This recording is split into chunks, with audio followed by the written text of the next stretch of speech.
నమస్కారం విజయాలంధ్ర న్యూస్ కి స్వాగతం. ముందుగా ముఖ్యాంశాలు చూద్దాం. వైసీపీ ప్రభుత్వ నిరంకుశత్వానికి పరాకాష్ట. సిపిఐ కార్యదర్శి రామకృష్ణ విమర్శ. పేరుకుపోతున్న చెత్త, దుర్గంధంలో వీధులు. అంగన్వాడీలపై ఎస్మా ప్రయోగం. భయపడేదే లేదు, సమ్మె కొనసాగిస్తాం నేతలు. వైసీపీకి అంబటి రాయుడు గుడ్ బై. పోలవరంలో అన్ని పెండింగే. ప్రస్తుత కీలక సీజన్లో పనులు అనుమానమే.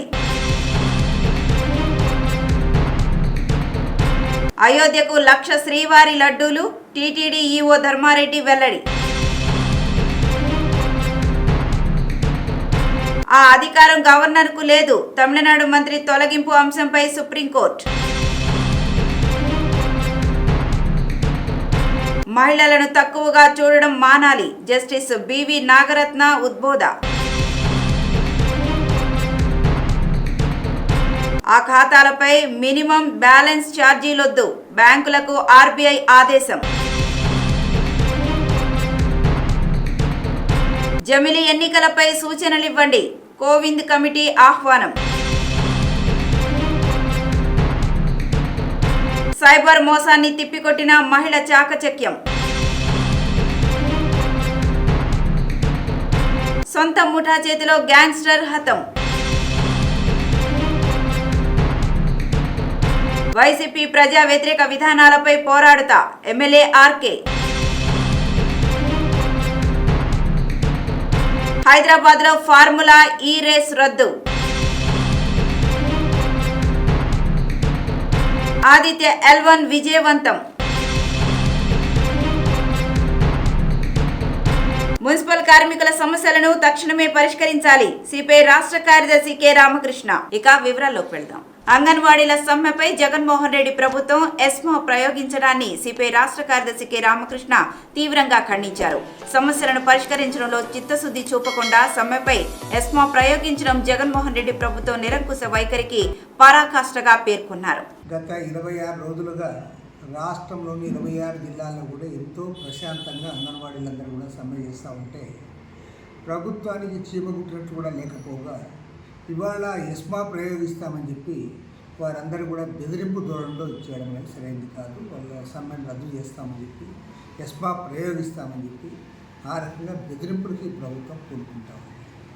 అసలు నేను అడుగుతా ఉన్నా 1,06,000 మంది అంగన్వాడీ ఉద్యోగస్తులు, కార్మికులు, హెల్పర్లు వాళ్ళందరూ కూడా సమ్మె చేస్తే ముఖ్యమంత్రి గారు 1 గంట సేపు టైం కూడా కేటాయించడం. నువ్వు సుప్రీంకోర్టు తీర్పును గౌరవించవు, లేదా చట్టాన్ని అమలు చేయవు. పోనీ ఆ 2 చేయకపోతే మరి నీవు చెప్పింది ఏమైనా అమలు చేస్తావంటే నీవు చెప్పింది కూడా అమలు చేయవు. నీవే స్పష్టంగా చెప్పావు కదా తెలంగాణ ప్రభుత్వం కంటే 1,000 రూపాయలు అదనంగా ఇస్తానని. మరి నీకు ఇప్పుడు ఏం రోగం వచ్చింది? కాబట్టి ఏమంటే నీవు ఇవాళ పరిపాలన గాలికి వదిలేసి ఎమ్మెల్యేల ట్రాన్స్ఫర్లు, ఎంపీల ట్రాన్స్ఫర్లు, ఒకరి కిందికి ఒకరి పైకి దాంట్లోనే మునిగి తేలుతూ ఉన్నాం. కాబట్టి అంటే ప్రజాతంత్ర శక్తులందరూ కూడా దీన్ని ఖండించాలి. ఎందుకంటే ఎస్మా ప్రయోగించాల్సిన అవసరం ఏమొచ్చింది? అతి తక్కువ వేతనాలకు పనిచేసే వాళ్ళపైన ఈ రకంగా దుర్మార్గంగా, నిర్లక్ష్యంగా, నిరంకుశంగా ప్రభుత్వం వ్యవహరించడాన్ని తీవ్రంగా తప్పుపడతా ఉన్నాం, ఖండిస్తూ ఉన్నాం. ప్రజాతంత్ర వాదులందరూ కూడా దీన్ని ఖండించాలి. ప్రభుత్వం ఇప్పటికైనా సరే వారితో చర్చించి సామరస్యపూర్వకంగా వారిని పరిష్కారం చేయాలి. లేదంటే ఖచ్చితంగా నీవు అనుకుంటావు అధికారం ఉంది నీకుందని, అధికారం నీకు 3 నెలలు మాత్రమే ఉంటుంది, నీ అధికారాన్ని లాక్కుంటారని కూడా చెప్తాను. సమస్యల పరిష్కారం కోరుతూ పారిశుద్ధ్య కార్మికులు చేపట్టిన సమ్మె శనివారానికి 12వ రోజుకు చేరుకుంది. ప్రత్యామ్నాయ ఏర్పాట్లు చేయడం, అధికారులతో కార్మికులను బెదిరించడం ద్వారా ఉద్యమాన్ని విచ్ఛిన్నం చేయాలని ప్రయత్నిస్తోంది. ప్రభుత్వ చర్యలను కార్మికులు ఎక్కడికక్కడ తిప్పికొడుతున్నారు. సమ్మెతో ఎక్కడి చెత్త అక్కడే పేరుకుపోయింది. స్వచ్ఛాంధ్రప్రదేశ్లో స్వచ్ఛతే కరువైంది. వీధుల్లో ఎటు చూస్తే అటు పేరుకుపోయి ఉన్న చెత్త కుప్పలు, ముక్కు పుటాలు అదిరిపోయే దుర్గంధం, చెత్త కుండీలు నిండిపోయి రోడ్డుపై చెల్లాచెదురుగా పడి ఉన్న చెత్తను పందులు, వీధి కుక్కలు మరింతగా చిందరవందర చేస్తుండటంతో ఆ దారిలో వెళ్లాలంటేనే భయమేస్తోంది. దోమల బెడద చెప్పనవసరం లేదు. సాక్షాత్తు ముఖ్యమంత్రి నివాసానికి కూతవేటు దూరంలో ఉండే చుట్టుప్రక్కల ఉన్న ప్రాంతాల పరిస్థితి ఇలాగూ ఉంది. ఈ పరిస్థితి ఇలాగే కొనసాగితే అంటువ్యాధులు విజృంభించి రాష్ట్రం రోగాంధ్రప్రదేశ్గా మారే ప్రమాదం ఉందని, కరోనా మళ్లీ తలెత్తుతున్న స్థితిలో ఇది విపత్కర పరిణామాలకు దారితీసే ప్రమాదం ఉందని ప్రజారోగ్య నిపుణులు ఆందోళన వ్యక్తం చేస్తున్నారు. డిసెంబర్ 26 నుంచి మున్సిపల్ వర్కర్స్ చేస్తున్న సమ్మెను పరిష్కరించి ఉంటే ఈ పరిస్థితి వచ్చేది కాదు. అందున సంక్రాంతి పండుగ దగ్గర పడుతోంది. ఇప్పటికైనా ప్రభుత్వం బెట్టు వీడి సమ్మెను పరిష్కరిస్తే మంచిదని మున్సిపల్ యూనియన్ నాయకులు కోరుతున్నారు. నిర్బంధాలకు, అరెస్టులకు, కేసులకు భయపడేది లేదని, ఇటువంటి ప్రభుత్వాలను అనేకం చూశామని నిరవధిక సమ్మెను అంగన్వాడీలు 26వ రోజు కొనసాగిస్తున్నారు. ఆందోళన చేస్తున్న అంగన్వాడీలపై ఏపీ ప్రభుత్వం చర్యలకు ఉపక్రమించింది. ఎస్మా చట్టాన్ని ప్రయోగిస్తూ ఉత్తర్వులు జారీ చేసింది. ఎస్మాకు నిర్బంధాలకు, అరెస్టులకు, కేసులకు భయపడేది లేదని, ఇటువంటి ప్రభుత్వాలను అనేకం చూశామని నిరవధిక సమ్మెను అంగన్వాడీలు 26వ రోజు కొనసాగిస్తున్నారు. పిల్లలకు, గర్భిణీలకు, బాలింతలకు పౌష్టికాహారం అందించే అంగన్వాడీ కార్మికులకు జగన్ ఇచ్చిన హామీలను అమలు చేయాలని నాయకులు డిమాండ్ చేశారు. ఏలూరు కలెక్టరేట్ వద్ద అంగన్వాడీల 24 గంటల నిరాహార దీక్ష శిబిరాన్ని అఖిల భారత ప్రధాన కార్యదర్శి ఏఆర్ సింధు ప్రారంభించారు.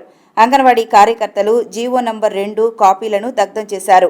జీవో నంబర్ 2 ఉపసంహరించుకోవాలని అంగన్వాడీలు శనివారం గుంటూరు కలెక్టరేట్ ఎదుట నిరసన ప్రదర్శన నిర్వహించారు.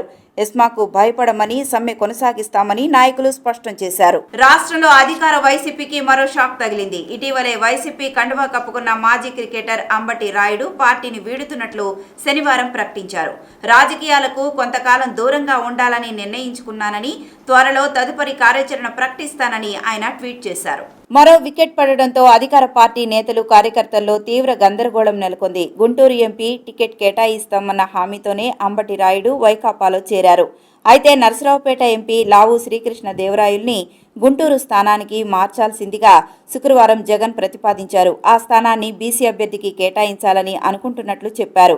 దీనికి ఏమాత్రం అంగీకరించని శ్రీకృష్ణ దేవరాయలు తన అభిప్రాయాన్ని నిర్మోహమాటంగా చెప్పి అక్కడి నుంచి వెళ్లిపోయారు.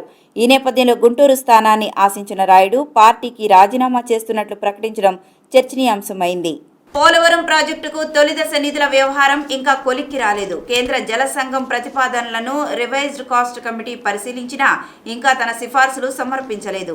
ఈ జాతీయ ప్రాజెక్టుకు తదుపరి నిధులు విడుదల కావాలంటే పోలవరం ప్రాజెక్టు అథారిటీకి, రాష్ట్ర ప్రభుత్వానికి మధ్య ఎంఓయూ తప్పనిసరని కేంద్ర జలశక్తి శాఖ అధికారులు చెబుతున్నారు. ఈ ఎంఓయూతో పాటు ఇప్పటికే డిపిఆర్ 2కు కేంద్ర సాంకేతిక సలహా మండలి ఆమోదించిన మొత్తానికి లేదా రివైజ్డ్ కాస్ట్ కమిటీ ఆమోదించిన మొత్తానికి అనుమతులు రావాలి. లేదంటే తాజాగా తొలిదశకు రివైజ్డ్ కాస్ట్ కమిటీ సిఫార్సు చేసిన మొత్తానికి రావాలి. ఇందుకు కేంద్ర మంత్రి మండలి ఆమోదమే తరువాయి. పోలవరం ప్రాజెక్టు తొలిదశ పనుల పూర్తికి 36,449.83 కోట్లు అవసరమని రాష్ట్ర ప్రభుత్వం ప్రతిపాదించింది. కేంద్ర జల సంఘం ఆ ప్రతిపాదనలను పరిశీలించి కొంత కోత పెట్టి 31,625.38 కోట్లకే సిఫార్సు చేసింది. ఆ మొత్తం రివైజ్డ్ కాస్ట్ కమిటీ పరిశీలనకు వెళ్లింది. ఇప్పటికే దీనిపై 2-3 సమావేశాలు నిర్వహించినా వారు ఎంతకు సిఫార్సు చేస్తారనేది తేలలేదు. వారి సిఫార్సులు కేంద్ర జలశక్తి మంత్రిత్వ శాఖకు వెళ్లాలి. అక్కడి నుంచి ఆర్థిక శాఖ ద్వారా కేంద్ర మంత్రి మండలి ముందు ఉంచితే అప్పుడు తొలిదశ నిధులకు ఆమోదం లభిస్తుంది. ఆ తర్వాతే కేంద్రం నుంచి నిధులు విడుదలవుతాయి. పోలవరం నిధుల్లో ఇప్పటికే 2,000 కోట్ల వరకు కేంద్రం నుంచి రాష్ట్రానికి రావాల్సి ఉంది. ఫిబ్రవరి 1వ తేదీన కేంద్రం ఓటాన్ అకౌంట్ బడ్జెట్ను ఆమోదించేందుకు ఏర్పాట్లు జరుగుతున్నాయి. అయోధ్యలో ఈ నెల 22న శ్రీరామచంద్రుల వారి విగ్రహ ప్రతిష్ఠ, ఆలయ ప్రారంభోత్సవాన్ని పురస్కరించుకుని భక్తులకు 25 గ్రాముల బరువు గల 1,00,000 లడ్డూలను శ్రీవారి ప్రసాదంగా అందించనున్నట్లు టీటీడీ ఈవో ఏవి ధర్మారెడ్డి తెలిపారు. ధనుర్మాస కార్యక్రమాల ముగింపులో భాగంగా ఈ నెల 15న తిరుపతిలోని పరిపాలనా భవనం ప్రాంగణంలో శ్రీ గోదా కళ్యాణం వైభవంగా నిర్వహిస్తామని అన్నారు. తిరుమలలోని అన్నమయ్య భవనంలో విలేకరుల సమావేశంలో ఈవో మాట్లాడుతూ ఫిబ్రవరి 3 నుంచి 5 వరకు తిరుమలలో దేశంలోని ప్రముఖ పీఠాధిపతులు, మఠాధిపతులు, ధార్మిక సంస్థల ప్రతినిధులతో సదస్సు నిర్వహిస్తున్నట్లు చెప్పారు. అలిపిరి సప్తగో ప్రదక్షిణ మందిరంలో జరిగే శ్రీనివాస దివ్యానుగ్రహ విశేష హోమంలో పాల్గొనే భక్తులకు శ్రీవారి దర్శన భాగ్యం కల్పిస్తున్నామని 300 రూపాయల టికెట్లపై ఇప్పటికే దర్శించుకున్నట్లు తెలిపారు. శ్రీవారి భక్తులకు నాణ్యమైన అన్నప్రసాదాలను అందించడంలో భాగంగా గత నెల 10 నుంచి మిల్లర్ల వద్ద బియ్యాన్ని కొనుగోలు చేస్తున్నామని, ప్రతిరోజు 15 టన్నుల బియ్యాన్ని టీటీడీ ఉపయోగిస్తోందని అన్నారు. శ్రీవారిని డిసెంబర్లో 19.16 లక్షల మంది దర్శించుకోగా హుండీ కానుకలు 116.73 కోట్లు లభించినట్లు చెప్పారు. శ్రీవారి లడ్డూలను 1.46 కోట్లు విక్రయించగా అన్నప్రసాదాలు 40.77 లక్షల మంది స్వీకరించారన్నారు. కార్యక్రమంలో జేఈఓలు సదా భార్గవి, వీరబ్రహ్మం, సిఈ నాగేశ్వరరావు, SE2 జగదీశ్వర్ రెడ్డి, ఇతర అధికారులు పాల్గొన్నారు. కాంగ్రెస్ లో చేరిన తర్వాత వైసీపీ ప్రభుత్వ ప్రజా వ్యతిరేక నిర్ణయాలపై ఖచ్చితంగా పోరాటం చేస్తానని ఎమ్మెల్యే ఆళ్ల రామకృష్ణారెడ్డి అన్నారు. మంగళగిరిలో తన అనుచరులతో బుధవారం ఆయన సమావేశమయ్యారు. ఈ సందర్భంగా ఆర్కే మాట్లాడుతూ అమరావతికి వ్యతిరేకంగా న్యాయస్థానాల్లో ఎప్పుడూ కేసులు వేయలేదన్నారు. రాజధాని విషయంలో తన నిర్ణయాన్ని కాంగ్రెస్ పార్టీలో చేరిన వెంటనే అందరికీ చెప్తానని తెలిపారు. వైఎస్ షర్మిల కాంగ్రెస్ లో చేరిన వెంటనే తాను కూడా ఆ పార్టీ తీర్థం పుచ్చుకుంటానని చెప్పారు. ఆర్కే ఇటీవల ఎమ్మెల్యే పదవికి వైసీపీ సభ్యత్వానికి రాజీనామా చేసిన విషయం తెలిసిందే. హైదరాబాద్ వేదికగా జరగాల్సిన ఫార్ములా ఈ కార్ల రేస్ రద్దయింది. ఫిబ్రవరి 10న జరగాల్సిన ఈ ప్రిక్స్ రౌండ్ ను విరమించుకుంటున్నట్లు ఫెడరేషన్ ఇంటర్నేషనల్ ఆటోమొబైల్స్ FIA అధికారికంగా ప్రకటించింది. ప్రస్తుత ప్రభుత్వం నుంచి స్పష్టమైన నిర్ణయం రాకపోవడమే ఇందుకు కారణమని వెల్లడించింది. గత ప్రభుత్వంతో రేసు నిర్వహణ కోసం అక్టోబర్ 23న చేసుకున్న ఒప్పందాన్ని తమకు ఎలాంటి నోటీసులు ఇవ్వకుండా మున్సిపల్ శాఖ రద్దు చేసినట్లు తెలిపింది. ఒప్పంద ఉల్లంఘనపై మున్సిపల్ శాఖపై చట్టపరమైన చర్యల కోసం నోటీసులు జారీ చేస్తామని పేర్కొంది. ఫార్ములా ఈ రేస్ రద్దుపై బీఆర్ఎస్ కార్యనిర్వాహక అధ్యక్షుడు కేటీఆర్ ట్విట్టర్ వేదికగా స్పందించారు. ఇది కాంగ్రెస్ ప్రభుత్వం తీసుకున్న తిరోగమన నిర్ణయమని విమర్శించారు. అభివృద్ధికి ఆటంకం కలిగించే నిర్ణయాలు సరికావని, ఈ ప్రిక్స్ వంటి ఈవెంట్లు ప్రపంచవ్యాప్తంగా మన బ్రాండ్ను పెంచుతాయని చెప్పారు. అలాంటి ఈవెంట్లు నిర్వహించకపోవడం తిరోగమన స్థితికి వెళ్లడమేనని అన్నారు. సూర్యుడిని అధ్యయనం చేసేందుకు నింగిలోకి దూసుకెళ్లిన ఆదిత్య L1 తన గమ్యస్థానాన్ని విజయవంతంగా చేరుకుంది. ఈ స్పేస్ క్రాఫ్ట్ ను తుది కక్షలోకి ప్రవేశపెట్టేందుకు భారత అంతరిక్ష పరిశోధన సంస్థ ఇస్రో శనివారం చేపట్టిన కీలక ఘట్టం ఫలించింది. భూమి నుంచి సూర్యుని దిశగా 15 లక్షల కిలోమీటర్ల దూరంలోని లగ్రాంజ్ పాయింట్ చుట్టూ ఉన్న హాలో కక్షలోకి దీన్ని పంపించారు. ఇక్కడి నుంచి ఇది నిరంతరం సూర్యుడిని పర్యవేక్షిస్తుంది. సౌర వాతావరణాన్ని లోతుగా అధ్యయనం చేయడం ఆదిత్య L1 లక్ష్యం. ప్రయోగం విజయవంతం కావడంపై ప్రధాని మోదీ ట్వీట్ చేస్తూ శుభాకాంక్షలు తెలిపారు. సూర్యునిపై అధ్యయనాల కోసం ఇస్రో గతేడాది సెప్టెంబర్ 2న నింగిలోకి పంపిన ఆదిత్య L1ను శనివారం సాయంత్రం తుది కక్షలోకి ప్రవేశపెట్టారు. రాకెట్ నింగిలోకి వెళ్లాక 4 విన్యాసాలు, ట్రాన్స్ లాగ్రాంజియన్ పాయింట్ 1 ఇన్సర్షన్ విన్యాసాలు విజయవంతంగా నిర్వహించారు.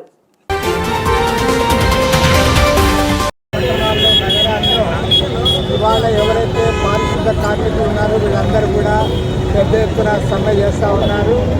మరి ప్రభుత్వం ముఖ్యమంత్రి జగన్మోహన్ రెడ్డి గారు నీరో చక్రవర్తి మాదిరి ఫిడల్ వాయించుకుంటూ తాడేపల్లి ప్యాలెస్లో ఉంటున్నారు. ఆ నీరో చక్రవర్తికి జగన్మోహన్ రెడ్డికి ఏమీ తేడా కనపడలే. తేడా అంతా ఏమంటే ఆయన ఫిడల్ వాయించుకుని కూర్చున్నాడు, ఈయనేమో ట్రాన్స్ఫర్లో కూర్చున్నాడు.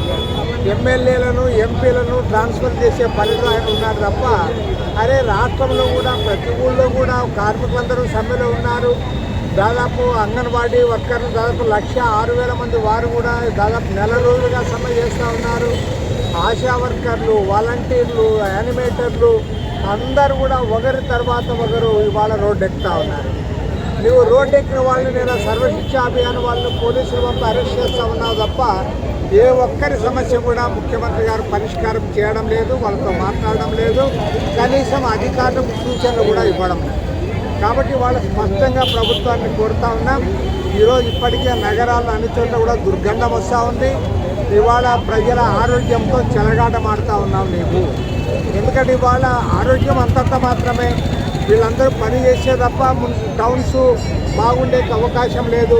కాబట్టి వాళ్ళ ప్రభుత్వాన్ని డిమాండ్ చేస్తూ ఉన్నాం. తక్షణమే వాళ్ళ సమస్యలు పరిష్కారం చేయాలని చెప్పి కూడా కోరుతా ఉన్నాం. నువ్వు ఇప్పటికే వారికి మోసం చేశావు. నువ్వు ఏదైతే చెప్పావో చెప్పింది కూడా చేయడంలే, చట్టాన్ని అమలు చేయడంలే, సుప్రీంకోర్టు తీర్పును ఖాతరు చేయడంలే. మరి నువ్వు ఎవరు మాట వింటావో ఒక మూర్ఖ శిఖామణి రాష్ట్రానికి ముఖ్యమంత్రి అయినందువల్ల ఇవాళ ఇలాంటి పరిస్థితి దాపురించింది.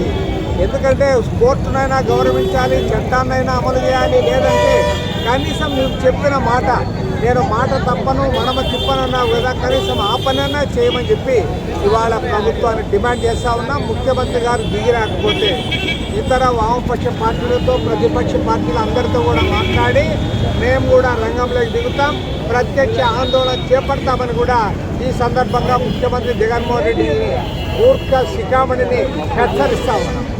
ఈ వార్తలు ఇంతటితో సమాప్తం. నమస్కారం.